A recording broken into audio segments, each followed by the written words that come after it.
Aquí arranca un nuevo episodio de El Ciclo del Producto, el podcast sobre diseño, experiencia de usuario y negocios, presentado por Raúl Salguero. Muy buenos y productivos días. Hoy es jueves 24 de octubre de 2019 y aquí arranca el episodio número 16 de El Ciclo del Producto. Como cada jueves, hoy toca hablar de negocio. Concretamente hablaremos sobre qué diferencias hay entre la metodología Scrum y la metodología Kanban. Pero antes de empezar, dejadme que os recuerde que tenéis a vuestra disposición siempre que queráis mi correo electrónico hola@raulsalguero.com. Cada vez son más las personas que se animan a contactar conmigo y me hacen preguntas, me proponen temas para el podcast o incluso me explican sus proyectos y me piden que participe. Estoy muy agradecido por todos los comentarios que estoy recibiendo desde el inicio del ciclo de producto y no puedo hacer nada más que daros las gracias. De verdad, el podcast no para de crecer gracias a las personas que lo valoráis y que lo comentáis tanto en Spotify, Apple Podcasts, Google Podcasts, YouTube y también los que visitan mi página web personal www.raulsalguero.com que me dejan sus comentarios. Así que muchísimas gracias porque ya sabéis que todo feedback es bienvenido. Y ahora nos ponemos manos a la obra para repasar el caso de éxito de una startup malagueña que está revolucionando el mundo de las ilustraciones en internet. Su nombre es FreePic Company y hoy arrancamos con esto.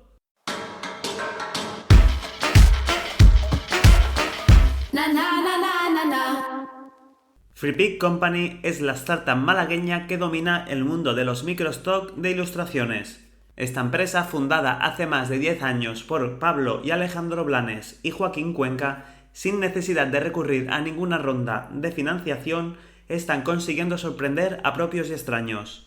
Tienen más de 160 empleados, 18 millones de usuarios únicos, 50 millones de páginas vistas y 100 millones de descargas mensuales, con una facturación el año pasado, en 2018, de 17 millones de euros. FreePic es una plataforma que ofrece cerca de 6 millones de recursos gráficos y su objetivo es ayudar a los usuarios a que puedan hacer de forma más sencilla posible las ilustraciones y diseños en alta calidad. Como los propios fundadores comentan en una entrevista que realizaron para la revista Emprendedores, su objetivo inicial no era montar un negocio, sino que fue ideado como un pequeño proyecto para uso interno. Ellos tres se dedicaban a hacer páginas web, Alejandro era el diseñador y pasaba mucho tiempo buscando las ilustraciones en internet.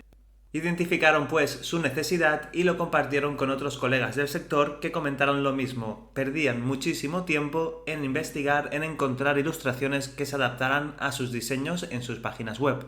Además, comentan que tenían un presupuesto muy bajo e intentaban buscar siempre recursos gratuitos para hacer las páginas. Entonces ya existían las páginas de microstock de fotografías. Lo que no existían todavía era exclusivamente de ilustraciones y iconos. Para solucionar este problema, el de tiempo que invertían y los pocos recursos económicos que disponían, empezaron a hacer un buscador de ilustraciones gratuita. Conocían entre 15 y 20 páginas web donde había ilustraciones gratuitas y la indexaron e hicieron un pequeño buscador. Unos meses después, en noviembre de 2011, decidieron ponerlo en abierto y en muy poco tiempo esa web empezó a generar un tráfico brutal. Comentan que todos los proyectos que habían hecho hasta ese momento funcionaban con un modelo de negocio basado en la publicidad, y también lo hicieron con este proyecto. Al poco tiempo les contactó una empresa más grande del sector de los microstocks para afiliarse hacia sus fotos e ilustraciones. Es decir, que si buscaban algo en el buscador de FreePic y no lo encontrabas, había publicidad del mismo que buscabas pero de pago. Era un complemento ideal para su modelo de negocio. Y así, con esta herramienta de uso interno que empezó a tener mucho éxito cuando la abrieron al público, a principios de 2012 empezaron a tener sus primeros ingresos. Tras ese punto de inflexión, la compañía no paró de crecer hasta lo que es hoy. Por un lado, eran conscientes de que tenían un buscador donde indexaban contenido de terceros y una vez que el usuario se había identificado y había encontrado lo que buscaba, le mandaban a otra página, al de ese tercero, para que se lo descargaran y ellos se llevaban una comisión. Ahí es donde se dieron cuenta que la experiencia de usuario dentro de Freepik era la correcta, pero una vez salían de su plataforma, el resultado final para el usuario era muy mediocre, ya que las imágenes sí eran gratuitas, pero eran de muy baja calidad. Y por tanto, la tasa de recurrencia del usuario para volver a acceder a la web de Freepik era muy baja, ya que los resultados obtenidos no eran los que habían esperado la primera vez. Además, tuvieron otro problema al inicio. Como todo el contenido era indexado de otras webs, hubo un momento que una de las webs que más contenido ofrecía a Freepik desapareció y por tanto, de la noche a la mañana perdieron casi 2/3 del contenido que tenían alojado en Freepik. Esa situación, como ellos afirman, les sirvió para darse cuenta que tenían un gran proyecto, pero que podría ser un gigante con pies de barro. Era muy frágil y la estructura debía cambiar. No podían seguir dependiendo de contenido de terceros. Así que en 2014 decidieron apostar por hacer ellos mismos los contenidos y, a pesar de que fue una decisión muy arriesgada, ya que temían que sus páginas asociadas se dieran de baja viendo que les estaban haciendo la competencia, finalmente la situación se resolvió con éxito. Empezaron a generar contenido y cada vez el sistema para generarlo fue más rápido, lo que permitió abaratar costes. A base de constancia y de generar contenido consiguieron colocarse como la web con más recursos gratuitos de alta calidad de Internet. Actualmente, la web de Freepik ofrece casi 6 millones de recursos gráficos. Y han diversificado el mercado abriendo otros sites como Flaticon, donde se centra exclusivamente en la generación de iconos. Lógicamente, cuando tuvieron que empezar a generar contenido propio, tuvieron que empezar a incorporar gente y actualmente su plantilla cuenta con 165 trabajadores e incluso están abriendo oficinas por toda Europa. También cuentan con la ayuda de unos 400 freelance que realizan los trabajos que desde Freepik se encargan para generar más contenido a la plataforma. Recientemente también han abierto un site para generar presentaciones con un alto nivel gráfico. Se llama SlidesGo y sirve para ilustrar aún mejor tanto las presentaciones de Google como de PowerPoint. Freepik va a seguir apostando por ser una plataforma gratuita donde al usuario solo se le exige añadir un link y atribuir al autor del diseño a cambio de sus gráficos. A pesar de esto, han creado un pack premium donde por 10 € al mes puedes descargar tanto contenido como desees. Freepik se marca los próximos años como objetivo principal conseguir llegar a otros mercados, sobre todo a Latinoamérica y Norteamérica. Además, quieren conseguir un sistema de personalización de las ilustraciones para que su plataforma aún genere contenido más exclusivo. Los 3 fundadores afirman que están orgullosos porque jamás han tenido que conseguir una ronda de financiación y todo lo que han generado ha sido invertido para mejorar en proyectos del futuro. Si quieres más información sobre Freepik, lo puedes consultar en freepik.es. Allí encontrarás información sobre el proyecto y sobre los otros sites que han creado recientemente. Y nosotros vamos a continuar el episodio de hoy viendo qué es y cómo se diferencian la metodología Scrum y la Kanban.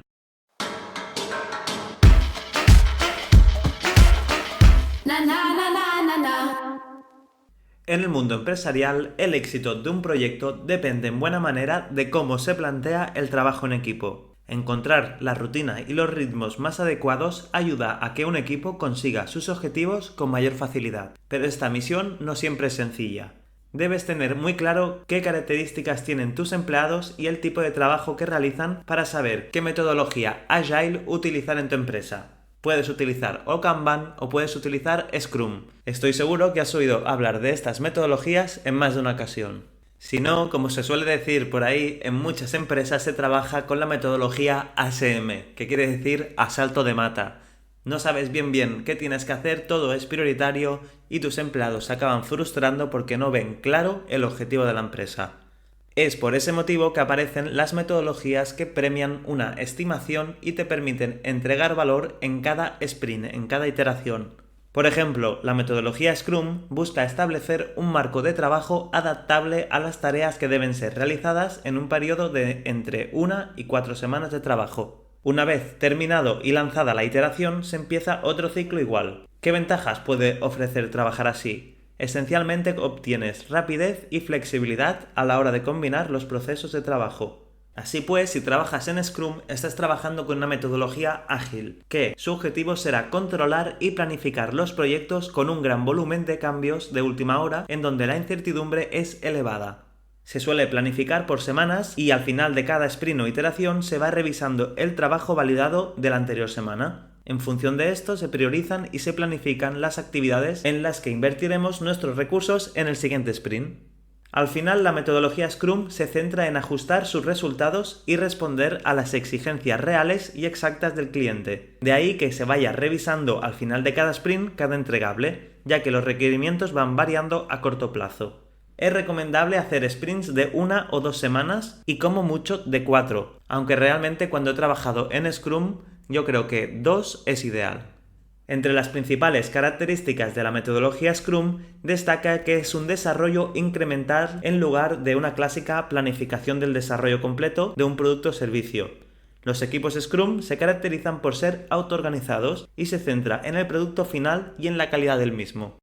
Además, con la metodología Scrum se solapan diferentes fases de desarrollo en lugar de llevar a cabo una planificación secuencial o en cascada.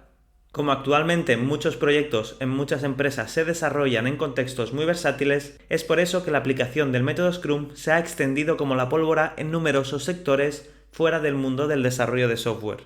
Podríamos decir que en cada sprint, cada 2 semanas aproximadamente, las etapas principales son: la primera es una reunión para la planificación del sprint, donde se divide el tiempo del sprint, así como el objetivo y entregable del mismo.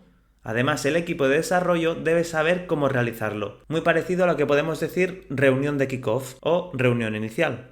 Después se debe hacer un Scrum diario, donde se basa en poner en común y sincronizar actividades para elaborar el plan del día. Durante el sprint, nos aseguraremos que no se producen cambios que alteran el objetivo del sprint final y se mantiene un feedback constante con el cliente o con el dueño del proyecto. Después se debe revisar el sprint con una reunión con el cliente o dueño del proyecto en el que se estudia y se revisa el Product Backlog, que es el listado de tareas por hacer. Así se definen los aspectos que se deben cambiar en caso de que sea necesario y se prioriza. Finalmente se debe hacer una retrospectiva del proyecto. En esa reunión, el equipo de desarrollo habla para mejorar su proceso de trabajo y aplicar los cambios en los siguientes sprints. Por su parte, la metodología Kanban es un concepto de organización de trabajo parecido al Scrum, aunque más flexible. Esta metodología acepta la posibilidad de replantearse las prioridades de trabajo a medida que las necesidades del momento cambian. El equipo ayuda a que el flujo de trabajo sea mucho mejor y se evita el estancamiento en unos patrones predefinidos. Es más, en este caso es posible decidir rechazar los planteamientos iniciales de la organización del proyecto si los miembros del equipo perciben que no funcionan adecuadamente. La metodología Kanban tiene la premisa de que la calidad debe estar garantizada. Se tarda más en arreglar algo que sale mal y además se consumen más recursos, por lo tanto se debe intentar buscar en cada iteración la excelencia. Además, la metodología Kanban tiene como objetivo la reducción del desperdicio.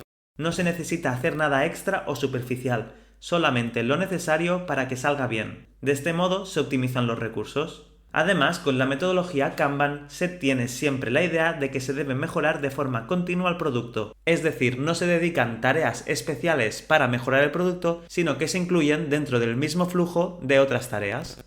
Además, la metodología Kanban tiene como premisa principal la flexibilidad, ya que se dispone de capacidad de respuesta ante tareas no previstas, de forma que exista una cola de espera de tareas en las que ir priorizando su realización, en función de las necesidades de cada momento y de la urgencia de cada una de ellas. Ahí está el trabajo de la persona que lidera el proyecto, que debe tomar la decisión de ver qué tarea se debe hacer antes que otra.